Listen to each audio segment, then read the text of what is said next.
안녕하십니까. 약자와 함께하는 인생성형가 정영기입니다. 우리는 본능적으로 고통은 회피하고 쾌락은 추구합니다. 어떻게 하면 즐거운 일이 있을까? 어떻게 하면 조금이라도 아픈 것은, 싫은 것은 떨쳐버리려는 그게 인간의 본능입니다. 그래서 기계를 발명하고, 그래서 성적 쾌락을 추구하고, 금전적, 성공적 쾌락을 추구합니다. 인간의 본능에 따라 살다 보니까 우리는 더욱더 아픈 것을 피하게 되고, 아픈 것을 끔찍하게 생각하기 때문에 그 고통의 의미를 잃는 수가 있습니다. 한국에서 1916년에서 18년, 3년 사이죠. 16년에서 18년 사이에 출산할 때 제왕절개를 하는데 얼마나 비율이 되냐 조사해봤더니 42%였습니다. 비슷한 시기에 WHO, 세계보건기구죠. 세계보건기구에서 150개국 출산 제왕절개율, 출산에서 차지하는 제왕절개 수술의 비율을 따져보니까 19%였습니다. 그러니까 한국에서 세계 평균보다도 2배 이상 제왕절개 수술을 한다는 걸 알 수 있습니다. 우리나라 산모들이 특히 무슨 그 위험이나 고통을 두려워해서 그런 측면이 있겠죠. 왜냐하면 무통주사, 통증 없는 무통, 말 그대로 통증을 감소시키는 이 무통주사를 유난히 선호한다고 합니다. 이게 이제 우리나라 출산 문화가 되게 그전에는 출산하다가 죽는 수도 있었고, 또 요즘은 아이를 한둘밖에 안 낳고 자라면서 고난을 많이 겪지 않았기 때문에 더욱더 본능적으로 고통을 회피하고 쾌락을 추구하는, 그래서 출산할 때마저도 통증이 없는 상태를 추구하다 보니까 이렇게 제왕절개 수술 비율이 높다고 볼 수가 있습니다. 그런데 출산은 사실은 최고의 모녀의 사랑이라고 합니다. 모자의 사랑이라고 합니다.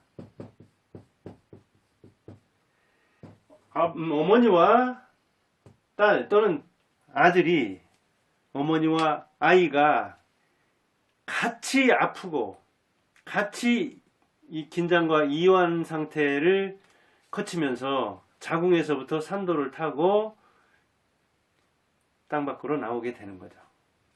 그런데 이때 최고로 난산일 때, 최고로 어머니가 아플 때, 그때 어머니만 아픈 게 아니라 아이도, 태아도 가장 아프다고 합니다.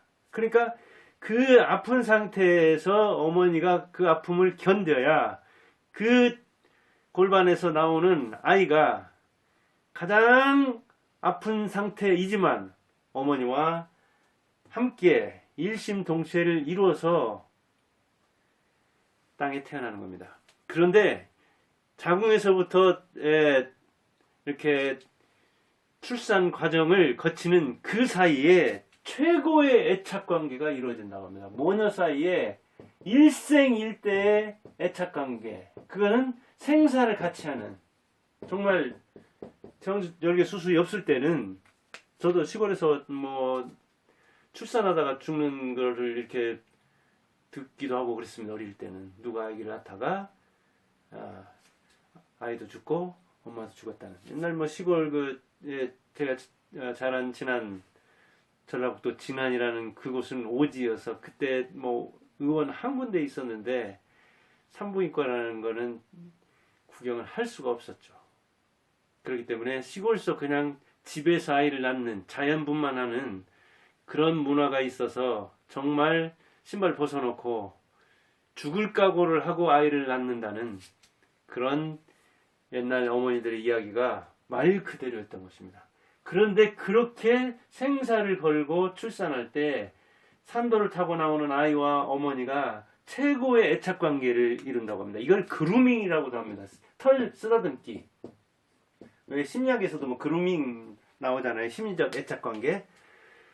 이런 애착관계가 있었기 때문에 되게 자살할 때도 아버지보다 어머니를 찾고, 또 존경하는 부모 중에 둘 중에 하나 골라라 하면은 어머니를 고르는 이유가, 뱃속에서부터 10살을 자랐고, 그 다음에 낳을 때 이런 애착관계를 형성했고, 한 서너 살 먹을 때까지는 전혀 자기를 자기 스스로 지킬 수 없는 아이 상태를 어머니가 젖을 먹여서, 미움을 먹여서 아이에게 밥을 먹고 걸어 다닐 만큼, 적어도 그때까지는 사람 구실을 하도록 보조하는 사람이 전적으로 어머니죠, 되게.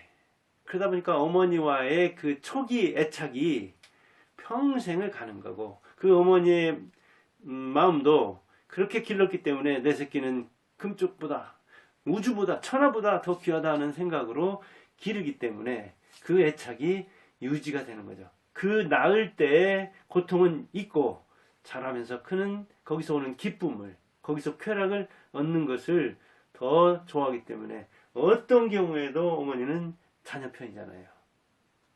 그런 그 고통이 바로 둘 사이를 밀착시키는, 심리적으로 이 탯줄을 끊었지만, 또는 이 신체적 탯줄은 끊었지만, 어떻게든 요즘은 뭐 전자 탯줄이라고 하죠. 스마트폰으로 연결되어 있는데, 그 연결 상태도, 또 그걸 다 끈다 하더라도 텔레파시, 이심전심으로 통하는 것도 아빠보다는 엄마가 자녀들과 잘 유착이 되는 것, 애착이 되는 것, 그것은 이렇게 임신해서 출산, 그 다음에 영아 시절, 육아 시절, 이 시기를 어머니와 더불어 생사를, 고락을 같이 하기 때문이라고 볼 수가 있습니다. 이와 같이 고통이라는 것은 가장 어머니가 고통스러울 때 아이도 고통스러웠고, 아이가 태어나서 아플 때 어머니도 내가 저걸 대신할 수 있다면, 내가 아이 대신 아플 수 있다면, 그런 마음 상태가 어머니 손이 약손이 되고, 그 마음이 전달되니까 신체적으로 믿음이, 그래서 어머니의 그 신체 고동소리, 심박소리, 이걸 들으면 아이가 잠자게 된다요. 그래서 품 안에 안으면 자게 되는 이유가 뱃속인지 뱃 밖인지 구분이 안 될 정도로, 그리고 물을 그렇게 아이들이 좋아하고 그게 양수에 잠긴 것처럼, 그 다음에 심장 고동소리를 그렇게 좋아하는데, 그 고동소리도 엄마의 고동소리를 알고, 그 다음에 그 안에 들어있을 때도 어머니의 목소리를 들었기 때문에 심장을 통해서 오는 고동소리, 이 신체를 통해서 전달되는 어머니의 목소리, 이런 것 저런 것이 전부 다 체화되어 있기 때문에 몸에 딱 화학적 결합을 하고 있는 거예요. 이 체화되어 있기 때문에 어머니와는 뗄래야 뗄 수 없는 그런 관계란 말이죠. 그런데 그 고통을 함께한, 출산의 고통과 자라면서 이 생사 고락을 함께한 그런 게 많으면 많을수록 애착관계가 더욱더 긴밀해진다는 거예요. 그래서 제왕절개보다는 자연분만이 더 좋다는 이야기를 하고, 그 다음에 이 자라는 과정에서도 이 출산 과정 그 자체가 인생의 생사, 뭐랄까요, 이 고락, 생로병사, 이런 걸 하는 과정 같아서, 이런 그 생애 주기상 그거를 생략하면은 마치 기초 없는 데다가 집을 세운 것처럼,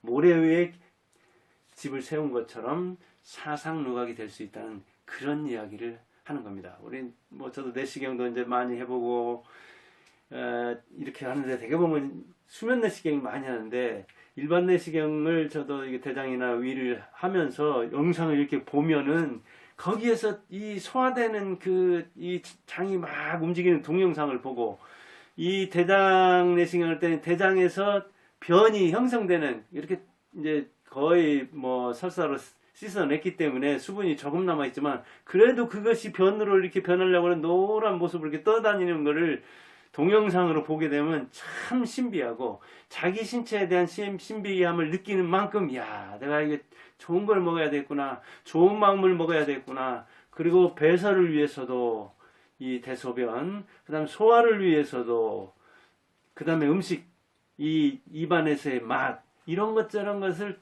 통해서도 눈으로 먹고, 귀로 먹고, 입으로 먹고, 마음으로 먹고, 이 먹는 게 또 감사함으로 먹고, 또 부모에 대한 어떤 그 효도, 이런 마음을 먹게 되고, 그렇게 되면 농부에 대한 또 고마움, 이런 것 저런 걸 생각하면, 이 식탁에 올라온 이 음식, 이거를 내가 먹고, 그 다음에 이제 과정 거치는 거잖아요. 소화시켜서 잘 배설해가지고, 거기서 얻는 힘으로 열심히 일해서 다른 사람들에게 도움을 줘야지. 그리고 나한테도 도움을 줘야지. 자녀한테도 도움을 줘야지. 이런 마음을 먹게 되면 고통스럽지 않다는 이야기죠. 어떤 일을 하면서 먹는 것이 즐겁게 되고, 또 즐겁게 먹으니까 건강하고, 또 즐겁게 일하게 된다는 이야기죠. 이 결혼 생활도 그렇더라고요. 부부와 자녀, 저도 이제 34년 차인데 결혼 생활에 굴곡이 얼마나 많습니까, 사실은.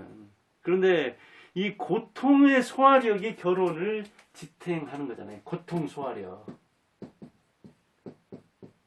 고통 소화를 어떻게 합니까? 고통도 소화를 시켜야 되는데, 결혼할 때 하는 서약이 있잖아요. 눈이 오나 비가 오나 어떠한 경우에도 그러잖아요. 그런데 결혼 서약처럼 은밀하고 둘 사이에 견고한 약속이 어디가 있습니까? 결혼 서약도, 혼약도 못 지키는 사람이 다른 데 가서 누구하고 무슨 약속을 지키겠습니까? 그런데 우리는 사실은 고통스러울 때 두 사람이 그 고통을 극복하라고 결혼을 하는 겁니다. 그런데 쾌락만 생각하고 항상 좋은 일만 생각하다가 나쁜 일 생각하면은 막상 고난이 닥치면 나는 내 결혼에 없어, 이런 거는. 내 결혼 사전에는 고통이란 말은 없어 하면서 고통이 오면 그냥 헤어진다면은 아마 결혼 10번 해도 모자랄 겁니다. 고통스러울 때 가족이 필요한 거고, 고통스러울 때 부부가 필요하고 자녀가 필요한 거죠. 그리고 죽을 때 사람이 뭘 떠올립니까? 그 고통스러운 속에서도 그 고통을 뚫고, 그리고 가족과 단란하게 소박하게 어디 놀러가 살아든가, 그런 고통 속에 피운 그 꽃, 그때가 죽을 때도 가장 떠오르는 겁니다. 어릴 때. 저도 이렇게 이제 그 죽음에 임종하는 사람들을 뭐 이렇게 친구도 뭐 이렇게 이제 죽기도 하고 그러니까요. 가서 보면 그 어릴 때 천진난만할 때 그 개복쟁이 친구들과 그냥 발가벗고 놀 때, 그 몇 감을 때, 그럴 때의 그 순수함으로, 그 깨끗함으로 돌아가려고 하는 그런 그 때묻지 않은 생각을 하더라고요. 그래서 사람이 늙으면 아이가 된다고 하더니 역시 생애 주기가 그렇게 되는구나, 그런 생각이 언뜻 들더라고요. 결혼도 역시 그러려고 결혼한 거잖아요. 어려움을 둘이 극복하면 훨씬 더 행복이 배가 되니까, 그리고 고통은 줄어드니까. 그런데 그 고통이 오기도 전에, 고통이 닥치면 나는 이런 고통 생각 안 했어, 내 결혼에 이런 건 있을 수 없어 하면서 헤어진다면 약속이 의미가 없는 거죠. 약속은 왜 하는 겁니까? 약속이라는 것은 손해보면서 고통 겪으면서 그래도 내가 지키기로 했으니까 지키는 거, 그게 약속입니다. 손해를 보더라도 내가 직원들 월급 얼마 주기로 했다 그러면 주는 거, 내가 언제까지 약속을 지키겠다, 돈을 지불하겠다 그랬으면 내가 손해를 보더라도 그 약속을 지키는 것, 고통스럽더라도 그럴 때 신뢰가 쌓이는 거잖아요. 대기업 하는 사람들이라든가 이런 사람들 보면 되게 신용을 생명처럼 여겼습니다. 그냥 어설프게 하는 사람들이 뭐 부도내려고 뭐 그냥 고의부도 내고 도망가 버리고, 빚 이렇게 얻어가지고 고의부도 내버리고, 또 다른 데 가가지고 또 다른 사람들 속여가지고 그런 그 행태를 보이지, 크게 일하는 사람들은, 멀리 보는 사람들은 자기가 고통을 감내하고 고통을 회피하지 않습니다. 그리고 쾌락은 남이 즐겁게 하고 내가 고통스럽더라도 약속은 지키는 그런 스타일로 살아갑니다. 그런 사람은 이제 사람이 모이고, 저 사람은 법 없어도 살아, 저 사람은 서류를 안 남겨도 구두로 약속을 해도 틀림없는 사람이야, 그런 소문이 동네에서 군으로 도로 이렇게 퍼지면서 사업도 커지는 거죠. 쌍방 약속의 최초이자 최고의 약속이 좀 결혼이잖아요. 근데 오늘날 결혼이 어떻습니까? 이 결혼 약속도 그냥 휴지처럼 낙엽처럼 여기저기 떨어지는 수가 많잖아요. 왜 그렇습니까? 고통을 이긴 만큼 서로 사랑한다는 거, 고통을 이긴 만큼 견고해진다는 그 믿음이 없고, 그런 믿음을 어릴 때도 안 해봤고 결혼해서도 성공 체험을 안 해봤기 때문에 그런 측면이 많습니다. 그렇게 고통스러운 속에서도 서로 헤어지지 않고 그거를 지키려고 그 발버둥 치는 모습, 그 부모를 보면서 자식들이 어떻습니까? 야, 약속이라는 것은 어떻게 해서든지 고통스럽고 손해를 보더라도 지켜야 하는 거구나. 우리 부모가 그랬듯이 나도 나와의 약속, 내가 공부를 어떻게 해야 되겠다, 어디 대학 가야 되겠다, 어디 취업해야 되겠다. 그리고 또 여자친구를 사귈 때, 남자친구를 사귈 때 그 모델이 바로 누굽니까? 아빠고 엄마잖아요. 그러니까 그 집안은, 되는 집안은 수박이 덩굴채 굴러오는 거죠. 그래서 최고의 국악기는, 국악기를 만들 때도 이 나무 같은 거 있잖아요. 이게 이제 뭐 합판으로 만들고 그러잖아요.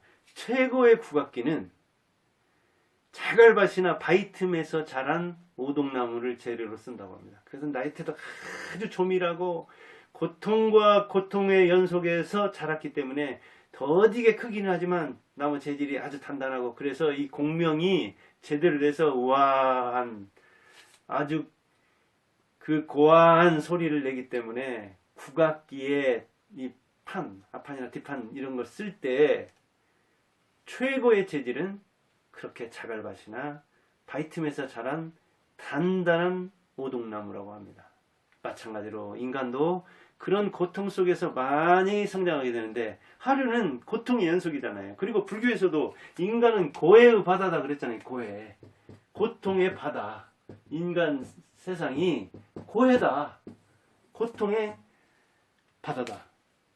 너무 비관적이지 않느냐? 아, 그렇죠. 인간 자체 사는 것 자체가 고 아니냐, 그렇게 이야기를 하는 거죠. 그래서 고통을 즐기면, 고통을 둘이, 부부 또는 자녀와 함께, 가족이 함께 나누면 줄어들잖아요. 근데 둘이 서로 헤어지면 고통이 배가가 되죠. 둘이 서로 협동해서 고통을 나누면 반으로 되고, 행복은 나누면 배가가 된다. 그런 이야기가 거기서 생기는 거고, 그거는 역설 같지만 인생의 진리죠. 우리는 아픈 만큼 사랑한다는 것을 태어나면서부터 어머니와 함께 겪은 사람들입니다. 그렇게 다시 부모가 되면 자녀를 그렇게 낳으면서 태어나면서 아픈 만큼 사랑한다는 걸 체험해 볼 필요가 있고, 그런 차원에서 보면 우리나라에서 이 제왕절개 수술을 많이 하는 것이 바람직하지 않은 측면이 있습니다. 그쪽에 이제 심리나 계속 성장하는 것을 이렇게 지켜본 연구가들에 의하면 역시 자연분만이라는 것이 신의 선물이다, 자연스럽고 가장 바람직하다, 그런 이야기들을 합니다. 근데 우리나라가 외국에 비해서 2배 이상 많다는 것은 너무 고통 회피적 인생을 사는 것이 아닌가, 너무 쾌락 추구형 인생을 사는 게 아닌가, 그런 차원에서 고통의 의미를 한번 돌아보자. 그리고 하루는 고통의 연속인데 이 고통을 잘 견디면 단단한 바위틈 오동나무처럼 귀한 제목이 될 것이라는 믿음을 스스로 갖고 그러기를 바랍니다. 감사합니다.